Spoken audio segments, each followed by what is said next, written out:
All right. Well, the William W. Hay Railroad Seminar Series is sponsored by the Rail Transportation and Engineering Center here at the University of Illinois at Urbana-Champaign. And on behalf of all of us, we thank AAR, BNSF, CN, Hanson Professional Services, and the FRA National University Rail Center of Excellence for their ongoing support of RailTech. It's greatly appreciated by those of us here on campus, as well as those participating via the internet. And we have quite a number of those today. We have more than 190 people who have tuned in from 25 different countries and 5 different continents. We're still working on Australia and Antarctica. The list of attendees includes freight and passenger railroads, transit organizations, federal and state DOTs, engineering firms, universities, research organizations, technology developers and suppliers, and others. So we're very pleased that you could join us today. Those of you who wish to receive PDHs for your participation, please see the instructions with the information in the email that you received with information, or you can just send an email to hayseminar, HAYSEMINAR @illinois.edu with your information. All right.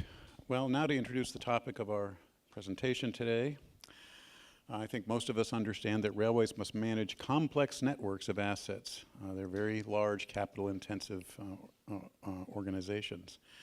And an important consideration in managing these assets are changes in risk due to climate change. These risks may be short-term or long-term, and a climate change risk assessment assesses the severity and likelihood of climate-related issues over both of these different timescales. Many railway assets have not been maintained and managed for the weather we're experiencing today, let alone in the future. Consequently, they're not resilient to extreme weather or future climates, so it's really something that needs to be addressed. I'm exceptionally pleased to introduce our speaker today because he's a former student of mine with whom I'm fortunate to have an ongoing collaboration and is also my good friend. Dr. Chen-Yu Lin is an assistant professor in the Department of Transportation and Logistics Management at National Yangmin Chiao Tung University in Taiwan. Dr. Lin's research interests include railway safety and risk analysis, rail hazardous materials transportation, shared use rail corridors, and railway resilience and climatic risk.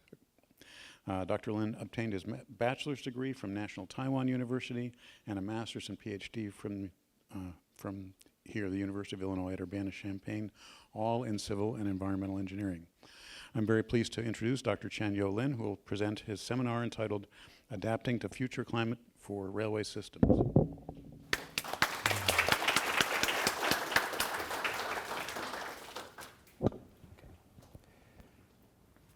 Okay. Can you hear me? Oh, yeah. Okay, great. Good afternoon. Oh, sorry, I thought it's a tradition. All right, let's do it one more time. Good afternoon. And good morning and good evening for audience around the world. My name is Chen-Yu Lin, and this is my pleasure to be here. It's like a dream come true, right? Because when I was a student here at RailTech, I've attended a lot of Hay seminars, and every time I really learned a lot. So hopefully today I'll be able to share something with you that we can all learn something about the climatic change and the risk in a railway system. So I think thanks, Chris, for introducing me. I graduated from RailTech at UIUC in 2019, and I left here and came back to Taiwan to teach in 2021. And since then, I've been in touch with some topics related to climate change on top of the original research area that I've been in with railway safety. So today will be a blend of this. And I think that I want to make sure that we all have the same expectation on our presentation. The topic of the talk is adapting to the future climate for railway systems, but I think today I want to more focus on the governance, the management level. Right now I'm teaching in the Department of Transportation and Logistics Management. So the presentation will not have a lot of engineering details as well as the technology details. I'm not like a very specialized weather expert. I specialize in railway safety, resilience, and risk assessment. But at the same time, I want all of us to kind of treat this presentation as kind of the preaching talk about the importance of climate change adaptation to railway systems and how it can be integrated into various engineering aspects of what you are learning or the research that you are doing right now. So let's go ahead and get started, shall we? Before I start, though, I want to take a brief moment to commemorate one of our distinguished Professor T.C. Gao's legacy. Professor Gao, sadly passed away in September 2022, but he's one of my greatest mentor. I think that he's the greatest mentor of a lot of the members here. Professor Gao spent a lot of his time in building one of the greatest high-speed rail systems in Taiwan. And I think more importantly, in the context of the United States, Professor Gao taught the first high-speed rail courses series in North America, and he has since inspired the students here and around the world in their study, career, and personalities. I think that everybody can agree with that. So I think that to be very fortunate to be here, I think that Professor Gao also inspired me a lot so that I can stand here today to share with everybody my experiences. So I think that I shall carry his spirit. And the reason I chose these two pictures, for one thing, is that this is a picture of Professor Gao teaching in a high-speed rail class. And the second reason, you can guess if you see the ties that he's wearing. So it's here. So I got this tie from Ming, from Professor Gao's wife. And so when she gave me the tie, she said that I should carry this forward. So hopefully I don't disappoint him, and I want to carry this spirit forward to continue to that this wonderful spirit of teaching, inspiring people to move on. So that is that. Okay, so this is the background of my, I think Chris already introduced about. I think here, if you look at background as a backman, that's me as Chris, because that's when I graduated in 2019. I did some internship in railway companies in the US at CSX back in 2014, and then I did an internship with Taiwan Railway Administration, now corporatized into Taiwan Railway Company earlier. So that kind of stimulates my interest in the railway. So I want to start by sharing with you some of my findings when I came here. So I came here, I started my study in 2012, and this time I came back 12 years later. I saw some changes. So for example, there are some small changes, right? This is in the upwells, and maybe you can see some changes in the back, right? In 2013, this building was not finished yet. Right now you can see it's finished. So this changes is not very big, right? There's also some small changes, right? This, for those of you who are you have a desk down in B118 in Realtek. This is a Realtek office, the student office, B118 in Newmark in 2013. We got a dangerous sign here and all the people. And then in 2000, so I got this yesterday. So this is the photo, right? You can see there's something changed inside. So there are changes, small changes.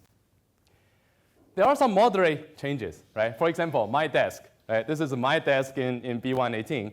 And in the past, this is me working on, TRB papers, the journal papers I'm writing and all that. And this is in 2019 when I left, right? So there are changes, right? And then for this changes, this is moderate, right? This is nothing minor.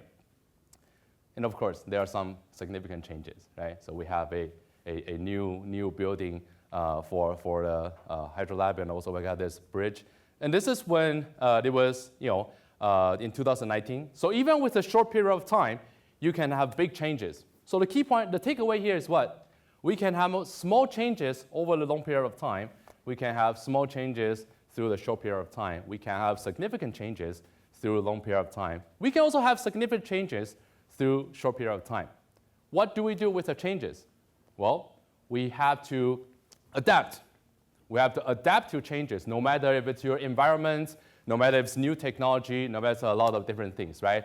So how do you adapt, right? Intuitively, we say, all right, if now we have a new phone, we have new touch screen, we learn the touch screens, right? We learn a new phone. This is kind of passively adapting to new things. But I think nowadays, we all understand that technologies has changed so fast so that we probably need to adapt to something in the future, right? Maybe in your brain, you're thinking, maybe in one day, you can do something the Iron Man does, right? You have all these things floating in the air. You can just move the screens around, right? So now, if this technology does come true, you're already adaptive. You already know how to use it, right? Because you already think about it. Right? So systematically analyze and predict the future trends is something that we constantly do every day to adapt to the fast-changing technology. We also prepare proactively for possible outcomes, right? So yesterday, one of the reasons I'm on this trip, the reason I'm here, part of the reason I'm here today is I came with a group of delegates of my university, National Yang-Ming Jiao-Tong University. Part of them, they visited the medicine school, not only here, but also in the UIC in Chicago and also Northwestern University in Evanston. So they look at the newer technologies. For example, they can insert chips in your brain so that they can cure some of the mental health disease and also show some of the new equipment, right? So we are proactively looking for possible outcomes. What if something success? What if something come out? How can we immediately adapt to it and use it onto our daily life, right? And in order to do that, we need to understand that a long-term, well-laid plan is necessary if we are going to utilize computing technologies, right? Then we should start to prepare for that. If we want to conduct a more systematic data analysis, for example, we need to start collect data more with higher resolution, right? We can no longer write down our notes on a paper. We need to actually start to collect data. We need to construct database before the technique of analyzing database come out, because by the time it comes out, it will be too late for us to then start to collect the data. We need to start collecting data first. So we need to understand, we need to have a long-term, well-laid plan. So we all need to adapt to the ever-changing world, right? So it's like in X-Men, right? You have the Sentinels that can adapt to all the abilities of those mutants. So they can defeat the mutant with all kind of abilities because the Sentinels is basically a robot to adapt to it. For this Sentinel to adapt to all the abilities, what does it need to do? It needs to understand those abilities first and then prepare for it, right? So do railway systems. We need to adapt to the ever-changing world. So do railway systems. And one of the challenges that the railway systems is facing right now and will continue to face is about the climate change. So railway systems are facing challenges from results of global climate change, slowly but surely. Okay, so you can see that they are, a lot of you are aware of the heat risk forecast and also heavy rains. For example, I think if you know, there was a very heavy rain in Chicago a couple days ago. That was really heavy. And I think that did not happen as often as they do nowadays. And so this is in the US, the heat waves and heavy rains. And the UK it's the same. So in UK in 2022, there was a severe heat wave that struck UK that caused signal systems to malfunction. And so that caused a lot of delays. It did not directly cause like fatalities or injuries, but it did cause the delay of the systems. They kind of disturb the services and operation, reducing its reliability. So we see this. This is not new. It's not like it's the first time ever that they happen. But what we observe is that it happened more frequently, and every time, potentially, sometimes it will happen more severely, right? So, and of course, I think if you have been keeping track with the climate change, you probably have seen these graphs, right? There's an increase in the temperature, and there are actually multiple scenarios being developed for what if the temperature rises 2 degrees or 1.5 degrees or 1 degree, what could impact on our environment, right? And so we also want to understand how they could impact on our railway systems. So this is kind of background just to show that the climate change is coming, and then we're start to experience, the railway systems are start to experience some of the outcomes, right? Some of the results of that. Okay, so Charlie Chaplin once said, life is a tragedy when seen close up, but a comedy in the long shot. And we can use this analogy. We can say climate change is an extreme weather in the close up and adverse climate conditions in the long shot, right? So in the short term, we are going to see extreme weather, heavy rain, floods, hurricanes, and extreme heat. But in the long run, we see the constant change of the temperature. We see the the constant more rainfalls and precipitations and maybe more snow. It is possible, and more extreme. Right? So this is something that I think we should all keep in mind. There are two impacts from climate change. One is the short-term extreme weather.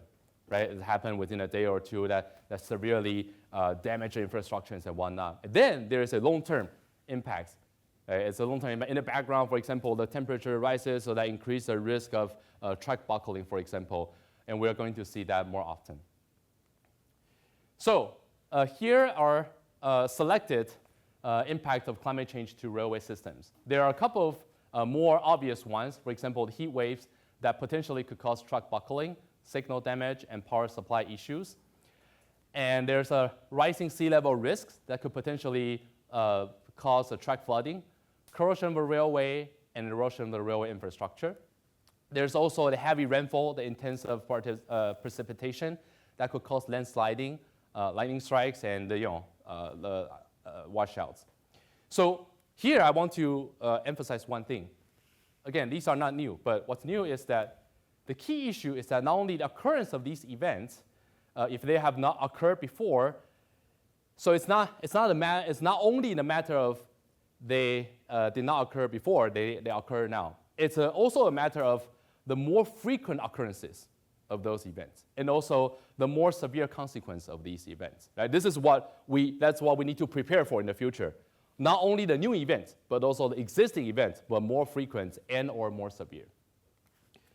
Okay, so I want to show you two quick videos. Each of them is within 40 seconds about something that just happened earlier this year in Taiwan, in Taiwan railway systems. So let's see if this. A landslide has cut off a railway in Hualien County after heavy rains drenched Taiwan's east coast on Monday afternoon.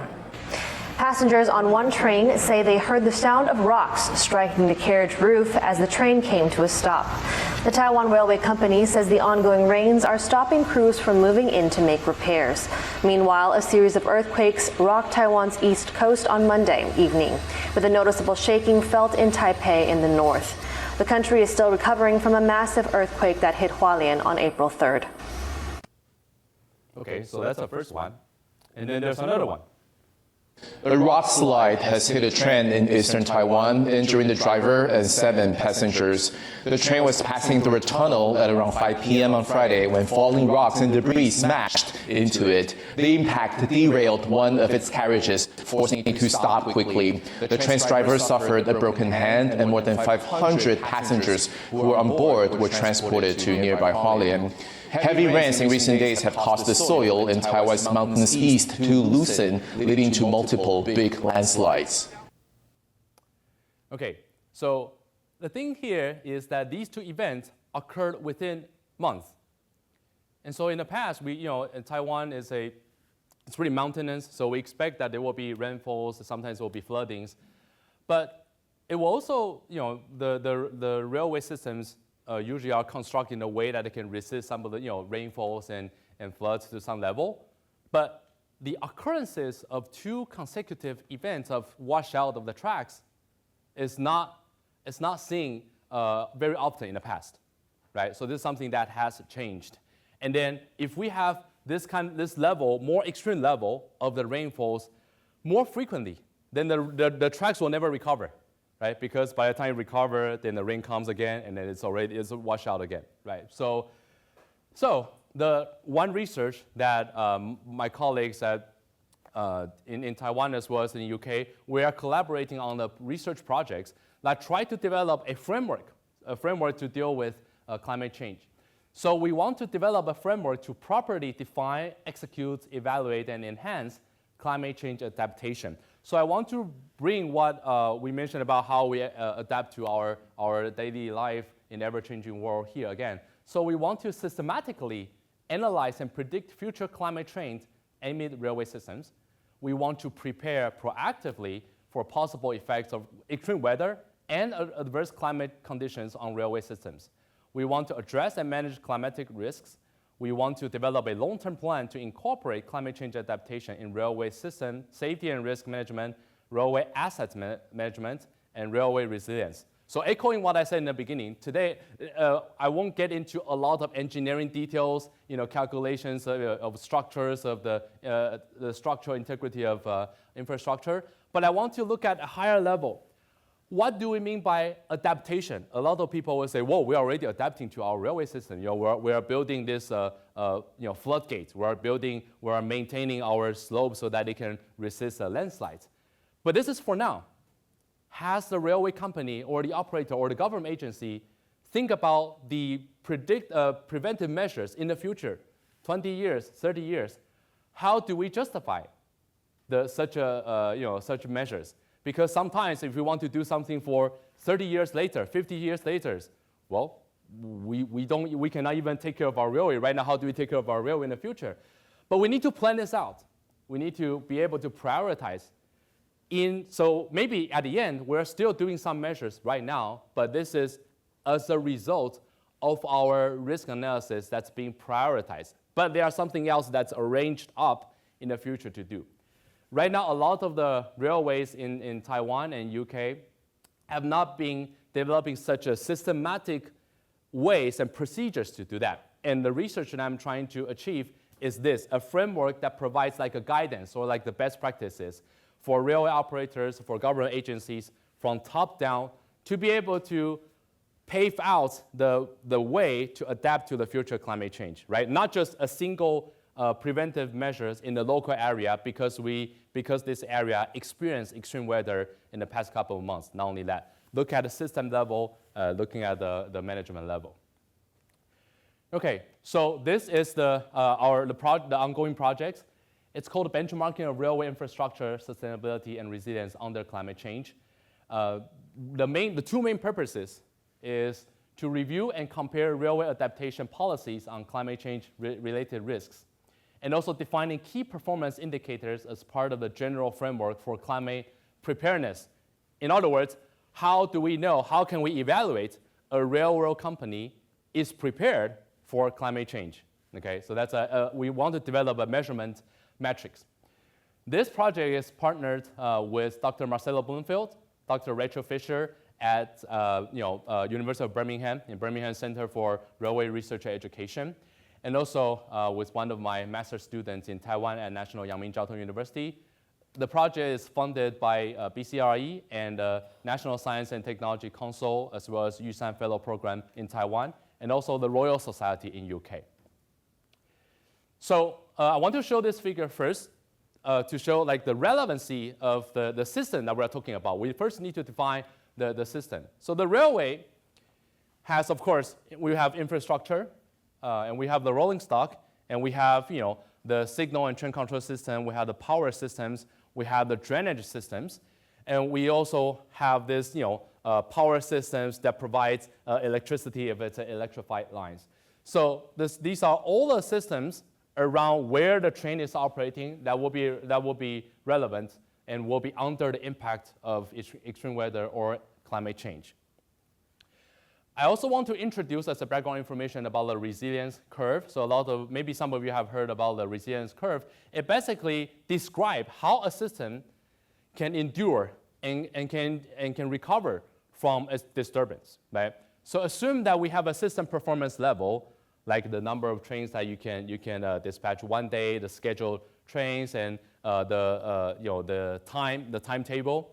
And then when there's an event, disruption event, your service, you first will try to resist such a disturbance. If you have a very strong infrastructure, your track won't be washed away, your foundation is good, you won't be affected. But if it's affected, then your service level starts to drop. Okay, it will drop to a level where you can only run like one train, or you are not able to run any trains. This will continue. So this continue is your response. How fast can you resolve what's disturbing the system and start to recover? You start to putting back on track. You fix the track. You start to put the trains back on track, and with more and more services, eventually your system recovers to its original state, and that's a recovery. So this curve is describing the process of a system being disrupted and recovered, right? You can imagine when an extreme weather event strikes, then the railway system, the performance of railway systems is going to drop, right? So it's a matter of how fast it drops, and also how long does it take to stop recovering, and how fast the system recovers. So these are all different phrases that we need to look at. Without climate change, without extreme weather, are we going to have this resilient issue? Yes, right? Because you can still have train delays due to derailments or due to maintenance or due to some other things. So you can look at this with or without climate change. But I want to use this to illustrate that the climate change is going to affect the resilience of the system, so that when we conduct analysis or when we try to develop solutions to enhance the resilience of the railway systems, we need to factor in the climate change, the impact of the climate change. And that's part of the adaptation. It's not, so if we can factor in this climate change topic into the resilient assessment, I think that will be one of the adaptation processes. Okay, so what is adaptation? So based on the International Panel of Climate Change, adaptation is an adjustment in natural or human system in response to expected climatic stimuli or their effect, which moderates harm or exploits beneficial opportunities, right? In the context of the transportation system, adaptation represents a transportation system in which the world's railways have acquired the flexibility to intelligently adjust to climate change, thereby providing their economics and societies with reliable and cost-efficient transportation services. So in short, we are less affected by the impact of climate change. Now, this is a really dynamic issue, because when we say extreme weather, we are talking about certain type of heavy rainfall, certain type of hurricanes, right? But the interesting thing about climate change is that in the future, the current extreme weather will not be so extreme in the future, right? Maybe the current extreme weather is normal in the future. In the future, there are more extreme weathers, right? So it's not like, oh, the current measure that we are doing is to prevent extreme weather. We should aim for preparing the future extreme weather and treating this extreme weather as a normal, right? I will show you, I will express that in the resilient curve in a moment. So the benefit of adaptation are improved resilience and the reduction in losses from future potentially disruptive events. If we plan for the future, whenever we make investment in enhancing the infrastructure, we know it's going to cost money and workforce and time whenever we make an upgrade of the track. So if we just upgrade the track to a level, but this level can resist the current extreme weather, but not the future extreme weather, it means that in the future, at some point, we need to upgrade it again, and that will be additional cost, time, and people. But if we have a very clear pathway to utilize our resource in a span of not just 1 year, 2 year, 3 year, 4 year, or the term for presidency, we can then design a period for 30 years, 50 years that will be overall more cost-effective for our system. Okay, so remember about the 2 videos that I showed you about the flooding for the Taiwan railway tracks? So if we look at this, let's assume that this is the track being flooded. And then when it's flooded, your system performance will be reduced, and it takes time to recover, right? So there's a recovery time. The recovery time allows you to get your the service back to the level. Okay, so that's a system resilience, and that's a response. And this is a recurrence that shows how extreme the extreme weather event strike.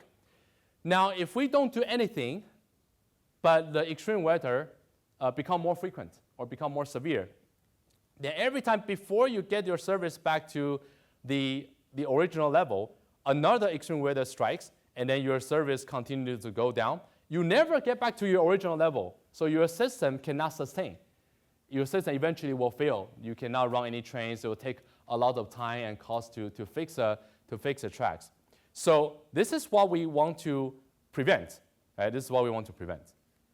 Okay, so there are several keys to adaptation for railway systems. First of all, we all need to understand, this is really, really important. Climate change adaptation is not disaster management.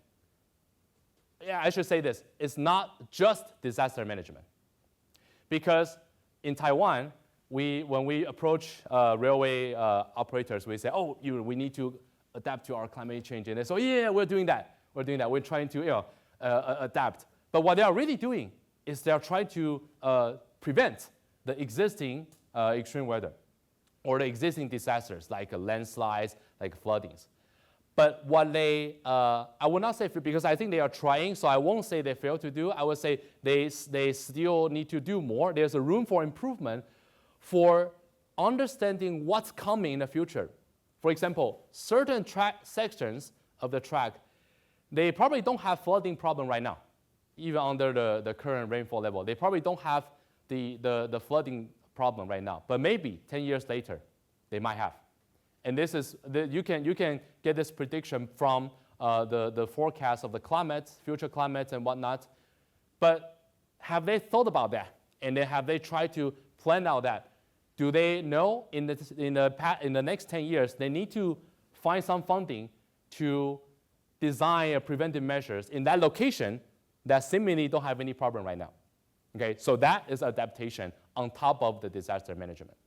So climate change adaptation is really the ability to predict, to assess, and respond, to plan ahead, to develop this well-laid plan in the long run to changes in the future climate impacts. Right? Most assets have not been designed for the weather we are experiencing today, and let alone in the future. And that's why we have washout tracks, we have buckle tracks nowadays. So consequently, they are not yet resilient to weather or future climate. So in order to become resilient, we then must adapt, right? By adapting, we are managing the present and future risk associated with weather and climate change. So that's what we want to achieve. That's kind of the overall goal. Okay, so this graph is showing the climate variation. So this is a climate variable. It can represent heavy rainfall. It can represent wind. It can represent heat. So this x-axis shows a timeline. Y-axis shows a variable, so how extreme the climate variables has changed. And you can see that, this is in the beginning, if there's no severe climate change, we experience some severe extreme weather here. That's how we define. If the climate variables exceed a certain threshold, it becomes an extreme weather, right? And so in the past, maybe these are very rare because they are extreme, right?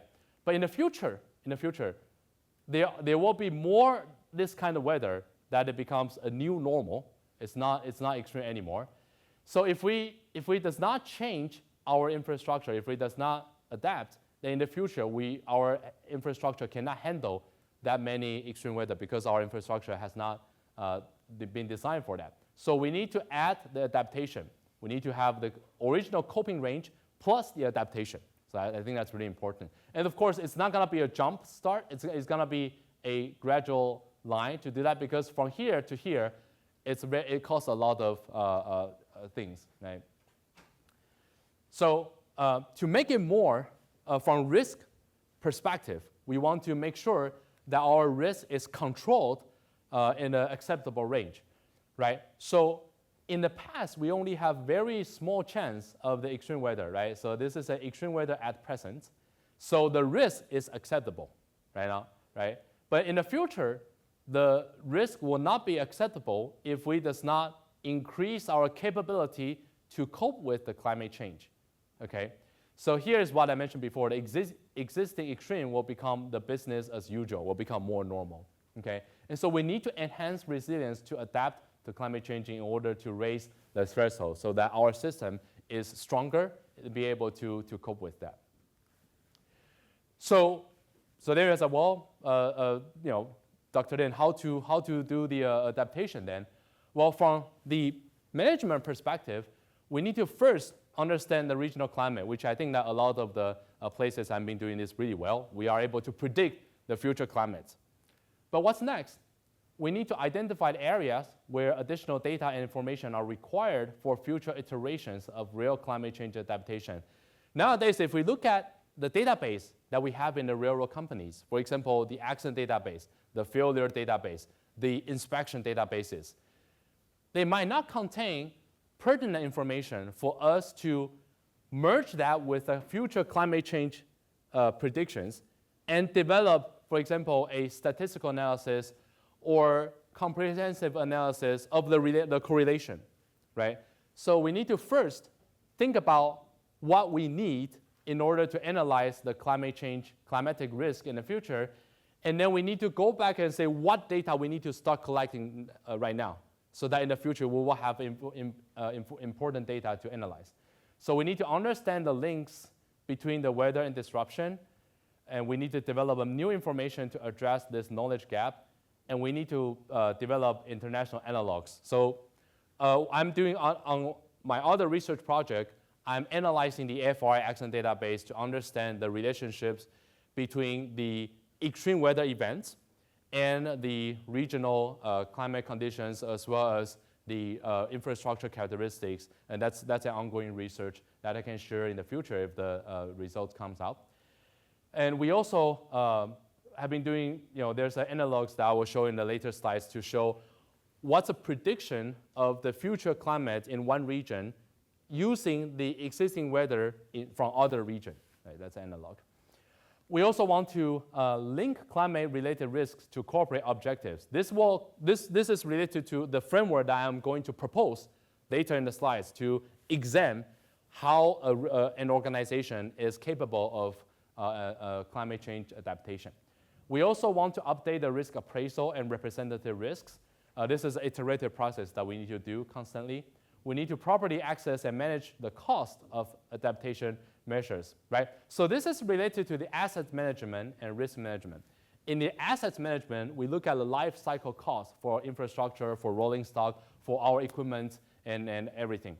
But we need to, again, factor in the climate change impact on these asset management so that we can properly calculate and evaluate the real cost that it's gonna need to upgrade our infrastructure. We also need to appraise the financial options so that we can integrate the cost of adaptation strategies with assets management.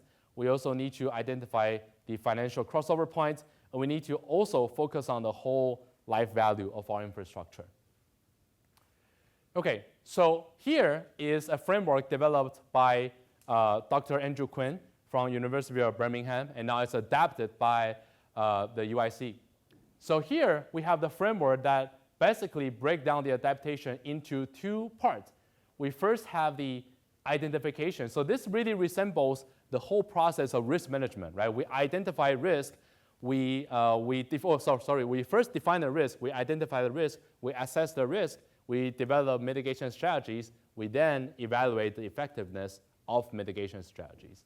So we identified hazards, and we identify vulnerable places and segments of the railway systems to climate change and extreme weather. Then we identify consequence, and then we basically evaluate the risk. Now, based on the risk, we develop adaptation strategies, and then we say, all right, these will be able to cope with the climatic risk in the future. And now this is an implementation plan for, we have this option, we develop different options, and then we try to analyze what are the cost benefits of these options, and then we have a specific plans for these, and then we evaluate our outcome. And then this is a dynamic process.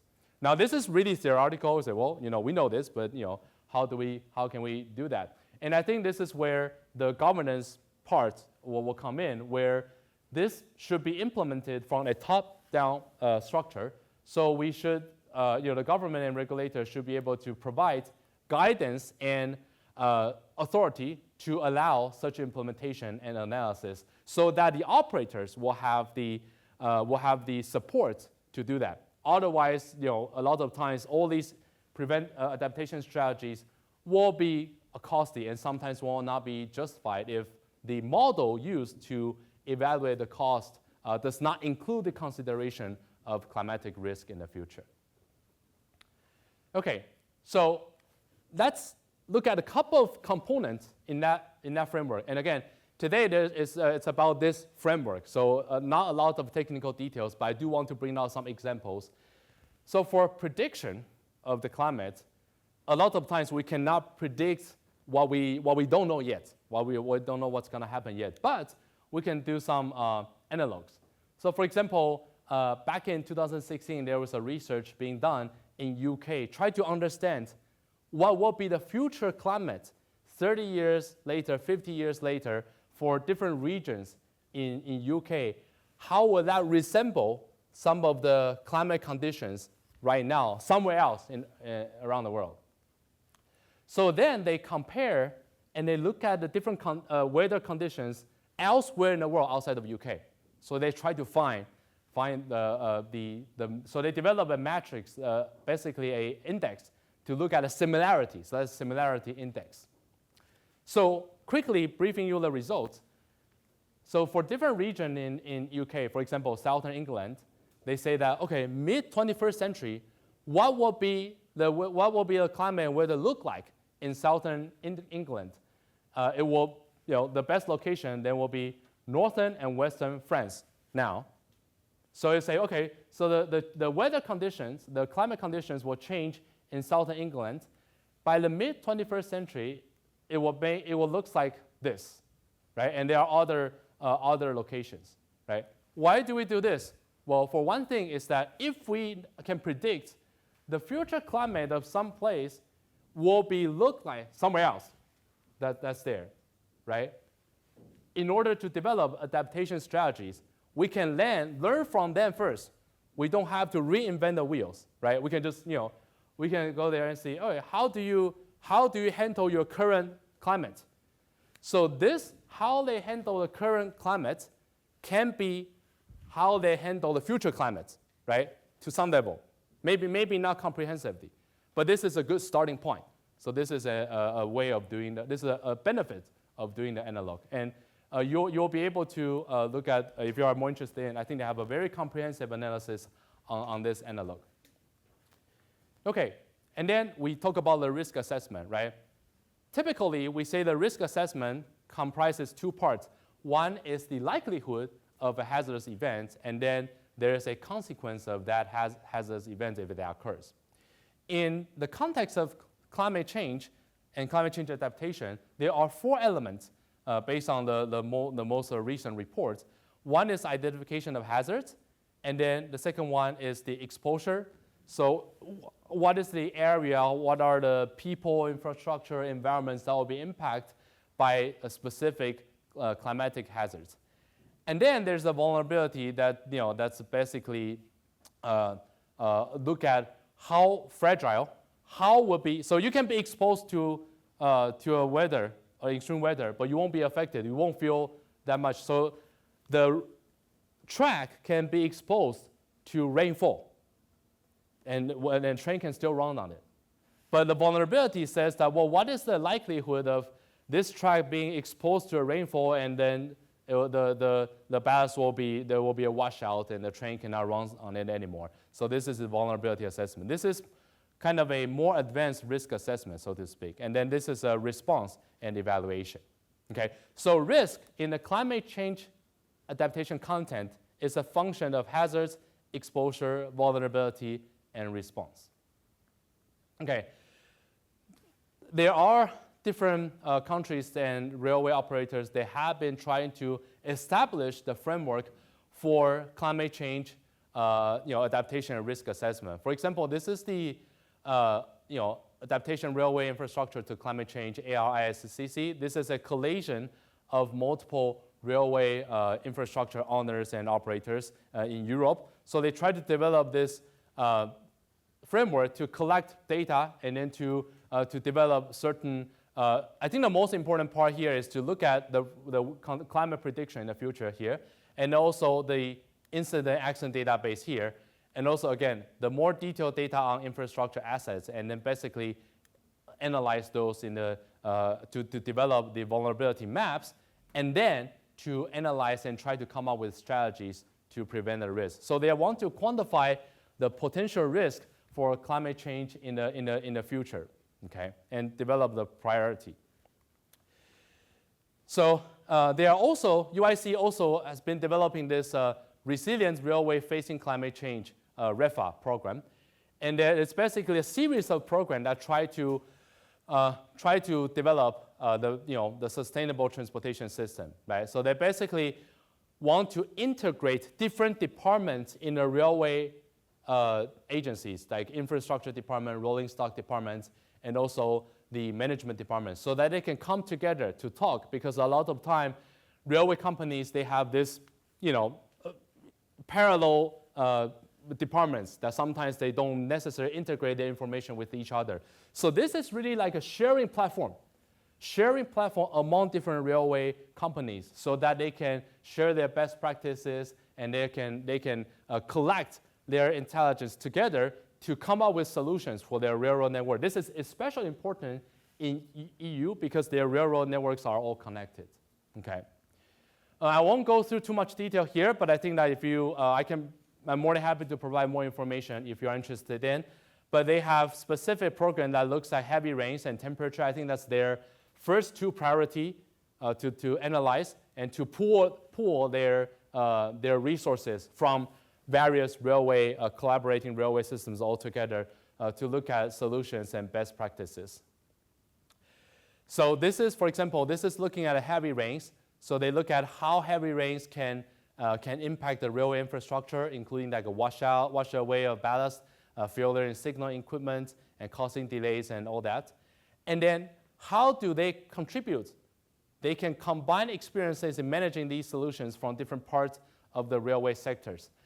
And they can then say, okay, I can share this monitoring system with you. You can share your data system with me, and then we can collectively come up with the solutions. Because by sharing, it benefits all the operators in the same area. Because if your railway is paralyzed, then my railway will also be affected, right? So I think that they are trying to provide this mutual beneficial initiative. And same thing for the high temperature. It's not only a high temperature, it's also this desertic condition. So that's what I mentioned about the long-term adverse climate conditions. So they want to also share the knowledge on method for this, driving change with an operation framework for sharing system data and the solutions for resilience and whatnot. Okay, so the key question to answer from the framework that I'm going to propose is, what are necessary procedures, administration, organizational adjustments, and action for climate change adaptation? What are these? What are these so that the rail operators, the rail companies can go through the same procedure so that all the railroad companies, they follow the same procedure, they can communicate with each other, and they will be able to cope with that together. What level of engagement and integration with the railway system management should be achieved for climate change adaptation? To what level, for example, how much data I should collect? To what resolution of the data should I collect in order to deal with high temperature, in order to deal with heavy rainfall? What are the best practices for executing climate change adaptation for rail? This we don't know yet, and that's why we are going to propose the framework to do that. And I think another important thing is how to evaluate the preparedness and effectiveness for rail climate change adaptation efforts. We can come up with a lot of solutions, we'll be doing a lot of things, but how do we know we're on the right track? How do we know that the company is doing its due diligence in order to cope with the climate change? So one technique that we want to use is called benchmarking. It's basically a systematic comparison of various characteristics of different systems of the similar type and try to identify the best practices. So we get the best part, we call it benchmark, and then others we can say, all right, for different characteristics from different systems, they are performing at a different level. So we can learn from different systems of their goods, and then we can apply to our own, okay? So as part of the benchmark, we need to collect the data. So in this research, we're also advocating the importance of data collection. So now we all know that there are a lot of data analytics, right? We have different machine learning methods, we have strong computational powers, but the source of this is the data. If we don't have high resolution data, if we don't have good reliable data sources, then even if we have those very fancy, very useful data analytics, we still won't be able to come up with useful results. So we look at this benchmarking and we look at the data. We want to cover the broad range of the data, and for certain data we want to collect more in-depth, data fields or data resolutions here. So here it comes down to 4 elements. They are the granularity, consistency, completeness, and transparency. So transparency is the sharing part. How, if you think that sharing certain type of data will be beneficial, because if you can share data, then your database becomes bigger. Then you'll be able to conduct meta-analysis. You will less likely facing statistical insignificant issues when you divide your data into different categories. You try to conduct statistical analyses. If you don't have enough data, then you will run into small sample size issue. This is one of the examples and benefits for sharing the data. This is an example of using benchmarking. This is a benchmarking, we call it benchmarking wheel. This is used in my previous research on railway safety data. So we basically benchmark railway accident data around the world. Different railway companies, they collect different data. We look at their resolutions, whether or not they are collecting data that allows specific type of analysis. And then we come up with a best practice saying that if you are going to develop a risk assessment for your railway system, what are the data that you need to collect when an accident occurs, when you go there and record the information? What are the information that you need to collect that will allow you 10 years later, 5 years later, you will have enough data to develop a meaningful analysis. We want to use this framework and concept to our climate change adaptation. So this is an example. So this is one of the examples we want to benchmark. This is from UK. This is, they call it the policy landscape. In UK, they are kind of ahead. So I think UK is one of the countries that goes more forward into the climate change adaptation. So they have, since 2008, they have been developed a series of documents from national level, from infrastructure level, from the infrastructure owner level, from individual railroad company level, how to develop a systematic strategies for climate change adaptation. And I will show you an example in Taiwan. We are far from here. We're still not yet here. So one of the evaluation criteria is if this has been proven useful and effective, then we can learn from it. Right? We can say, if we can achieve this too, then we are on our right track to climate change adaptation for our railway system. So in Taiwan, we just passed the law for climate change adaptation in 2023, last year. Previously, it's called, I think that's called the greenhouse emission law. So they focus on the emission. But I think last year, the law finally passed. When did UK pass this law? 2008. So we are far away, right? We don't have any sort of guidance, or we don't have any sort of the best practice yet. And so it means that the level of achievement for climate change adaptation is still low in Taiwan. And it's relatively higher in UK and somewhere in between. So what we want to do is, can we develop a framework, a way to measure, to evaluate how prepared a railway system is for that? Okay, so considering time, I'll skip this, but I think that if you, we can share the presentation with you so that you can look at those. But I want to say, we benchmark the whole thing. What we want to do is, we want to look at this. We want to develop some sort of the evaluation system, like a radar chart. So for any sector, this is, for example, one railway company, the second railway company, there are various attributes, there are various aspects that examine whether or not the railroad or the agency is doing proper work to adapt to climate. For example, has climate change and risk assessment enables evidence-based decision on adaptation, okay? Or maybe this one is more obvious. Climate change risk assessment is a clear component of corporate risk appraisal, basically saying, does your company consider climate change adaptation in your risk assessment, right? Yes or no? Or they have different levels, right? No, or we think about that, but we have not really implemented that, or we have implemented that, or not only have we implemented that, we also integrate that with some of our other systems, right? There are other attributes that we are developing right now as part of our collaborative program.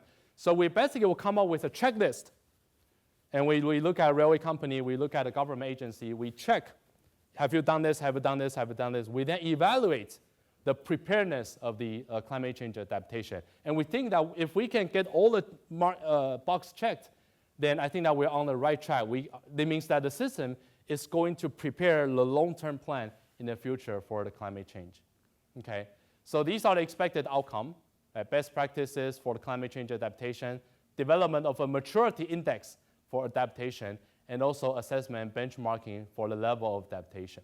Okay, that will lead to several future climatic research that then comes to the engineering technology solutions to various extreme weather and adverse climate conditions. And we have holistic railway assets life cycle planning and management.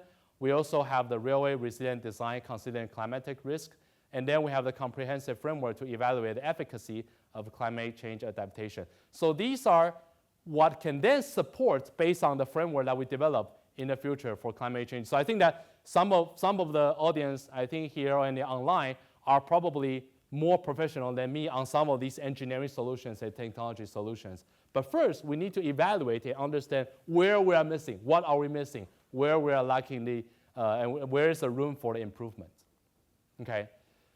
I think that might not have enough time, but so I will skip this part in the natural-based solutions, NBS, but in short, there's a solutions where instead of building more infrastructure to prevent natural disasters, can we ally with natural environments? Can we use some of the natural environments to our advantage, and we can build a real infrastructure with it, so together that can help to resist future climatic risk, right? Considering the time, I will skip this part. I will go to the conclusion. So why and what and how we need this adaptation, right? It's not a direct engineering solution. It does not have a very fancy technology. It's a management framework. But why do we need it? Because we need to plan ahead. Again, adaptation is not disaster management. So we need to think ahead and plan it out. And because the cost of managing the railway system is so huge, if we don't plan properly, then we will waste a lot of money doing this, and then we figure, oh, this is not proper or this is not enough. Then we end up spending even more money, workforce and time to do that. And we also need to, this is a consideration in the risk assessment, system resilience, and railway asset life cycle management. This covers a very broad range of the aspects in the railway system.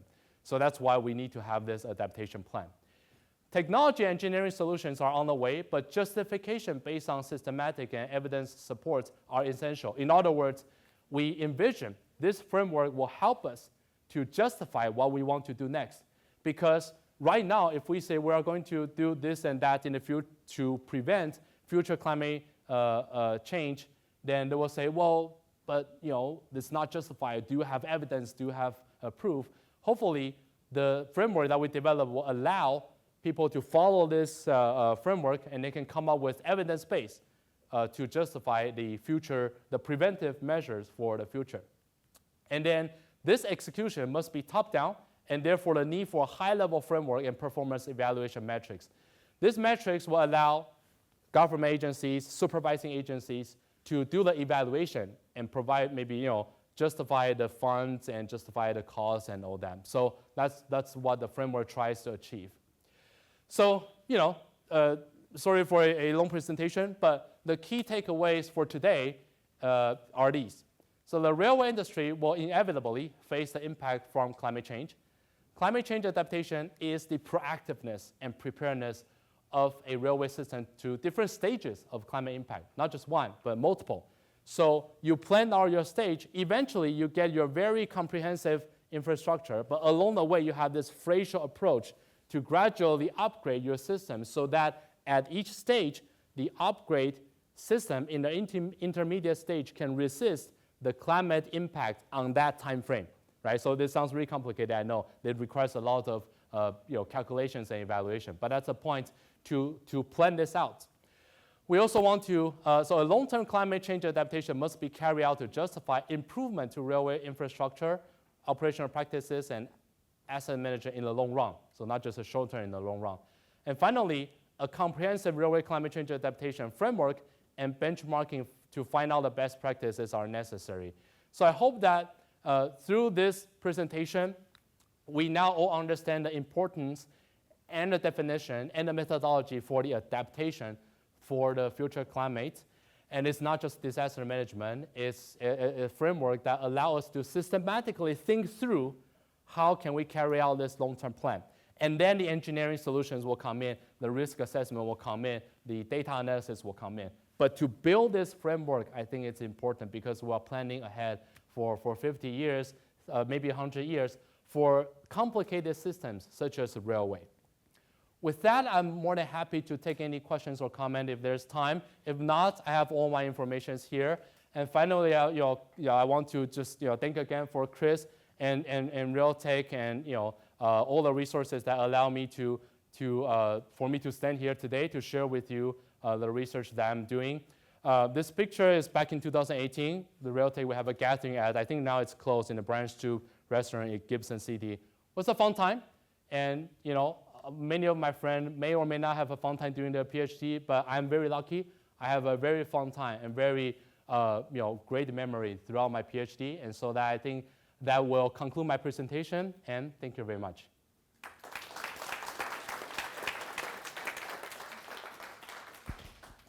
We have time for just a couple of questions, so anybody have any? Yeah, Paul. Chen-Yu, thank you for the presentation. I have a quick one. You mentioned that this is a top-down framework for a management system. So what entity would be responsible in coordinating the efforts? Is it the government, or do you envision a separate entity to oversee all of these? If you could repeat the question. Yes. So the question is that we are looking at this top-down structure of the proposed framework to do that. Who will be responsible? Who will be managing all this top-down framework? That's a good question. And I think that it will vary based on the structure of the railway industry. I think that, for example, in Taiwan we have our railway system is run by a single government funded company, and we have a supervising agency that basically looks at how the railway company is doing. So that agency is one of the part of the Department of Transportation. I think that will be, the agency will be responsible for, if we have this framework, that agency will be responsible for evaluating railway companies in Taiwan to do that. So maybe in the US, maybe the FRA, the regulation, provides this framework as part of the regulations, or they will have some best practices for a railway. Maybe it's not mandatory, but maybe there's a best practice spreadsheet or checkbox for every railway company. They can say, oh, I have this, I've done this, I've done this. But it should be some centralized organizations like a government agency, supervising agencies, or the association that kind of oversee the railroads. Yeah.